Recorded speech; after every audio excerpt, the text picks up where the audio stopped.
ராம் நாராயண ராம். இன்று சமூக ஊடகங்களில் பல விஷயங்கள் காணப்படுகின்றன. இதன் மூலம் மக்களை அரசியல், மதம், சாதி என்ற பெயரில் தூண்டிவிடுகிறார்கள், ஏமாற்றுகிறார்கள். இதன் காரணமாக மக்கள் எந்தது உண்மை, எந்தது பொய் என்பதை புரிந்து கொள்ள முடியாமல் இருக்கிறார்கள். இவ்வளவு சமயத்தில் என்ன செய்ய வேண்டும் என்பதை விரிவாக பார்ப்போம்.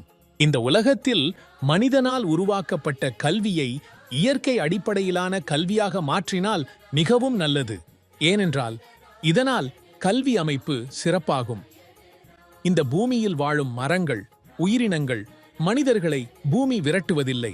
பூமியில் உள்ள அரசியல், நீதிமன்றம், பொறியாளர்கள், மருத்துவர்கள், ஆசிரியர்கள் எல்லோரும் இயற்கையை பற்றி சிந்திக்க வேண்டும். இதை பற்றி பெரிய குரு பாலக் பிரம்மச்சாரி மட்டும் ஏன் சிந்திக்க வேண்டும்?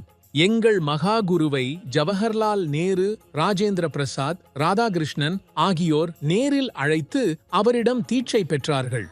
குருஜி அவர்களுக்கு பெரிதும் அறிவுறுத்தினார். ஆனால் அவர்கள் அவருடைய வார்த்தைகளை ஏற்கவில்லை. இயற்கையின் உண்மையான கோட்பாடுகள் புத்தகங்களில் எழுதப்பட்டிருந்தால் பூமிக்கு அது மிகப்பெரிய வரமாக இருக்கும். பூமியில் அறிவார்ந்த மனிதர்கள் பலர் உள்ளனர். அவர்கள் பூமியின் உண்மையான கோட்பாடுகளை புரிந்து கொள்ள வேண்டும். இப்போது விஞ்ஞானிகள் சந்திரனுக்கு போகிறார்கள், கிரகங்களை ஆராய்கிறார்கள். ஆனால் முதலில் அவர்கள் பூமியை பாதுகாக்க வேண்டியது அவசியம். உலகத்தில் 800 கோடி மக்கள் இருக்கிறார்கள். அவர்களை முதலில் புரிந்து கொள்ள வேண்டும். எந்த உயிரினமும், மரங்களும், நீர், காற்று, சூரியன் தவறான செயல்களை செய்யவில்லை. ஆனால் மனிதர்கள் மட்டுமே தவறான செயல்களை செய்கிறார்கள். பூமியில் உள்ள தவறுகளை ஒன்று பிறகொன்று சரி செய்து செல்ல வேண்டும். ராம் நாராயண ராம் என்றால் என்ன? இதை பற்றியும் அனைவரும் அறிவது அவசியம்.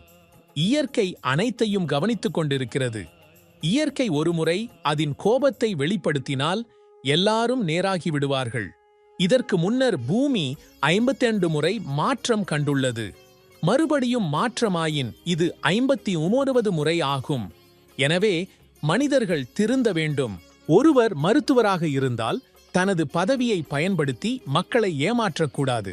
ஒரு மருத்துவர் சமூகத்தின் ஆதரவால் உருவாகிறான். சமூக வரி விதிப்பிலிருந்தே மருத்துவக் கல்லூரியில் கல்வி பெறுகிறார். எனவே இயற்கை அடிப்படையாக இருக்க வேண்டும். ராம் நாராயண ராம் என மனதிற்குள் ஜபியுங்கள், தியானம் செய்யுங்கள். நீங்கள் தியானம் செய்தால் எந்த ஒரு நோயும் உங்களுக்காக வராது, எந்த ஒரு பிரச்சனையும் உங்களை பாதிக்காது. இந்த உலகம் வளர்ந்து கொண்டிருக்கிறது. ஒவ்வொரு நாளும், ஒவ்வொரு நிமிடமும், ஒவ்வொரு விஷயமும் முன்னேறிக்கொண்டே இருக்கிறது. எனவே மனிதன் முன்னேற்றத்திற்கும் உயர்விற்கும் மட்டுமே செல்ல வேண்டும். வெற்றி பெறுவது எப்படி, முன்னேறுவது எப்படி என்பதை குறித்து சிந்திக்க வேண்டும். இன்றைய மனிதர்களிடம் இருக்கும் அனைத்தும் அண்டத்திற்கும் இயற்கைக்கும் சொந்தமானவை. ஆகாயம், பூமி, நீர், காற்று, ஆற்றல் இவை 5 மூலப்பொருள்களும் ஒன்றாக இணைந்தே இந்த உலகம் உருவாகியுள்ளது. எனவே மனிதன் இந்த இயற்கை கொடுத்துள்ள கொடைகளை புரிந்து கொண்டு அதன்படி செயல்பட வேண்டும். இயற்கை உலகை உருவாக்கியது, உலகில் நாம் பிறந்தோம். இந்த அனைத்தும் ஒன்றோடொன்று இணைந்திருக்கின்றன. இவைகளிலிருந்தே நாம் ஆற்றலை பெறுகிறோம். நம் அறிவு துல்லியமாகிறது, நம் நியாய உணர்வு உருவாகிறது. எனவே தேவையற்ற விஷயங்களில் நேரத்தை வீணாக்காதீர்கள்.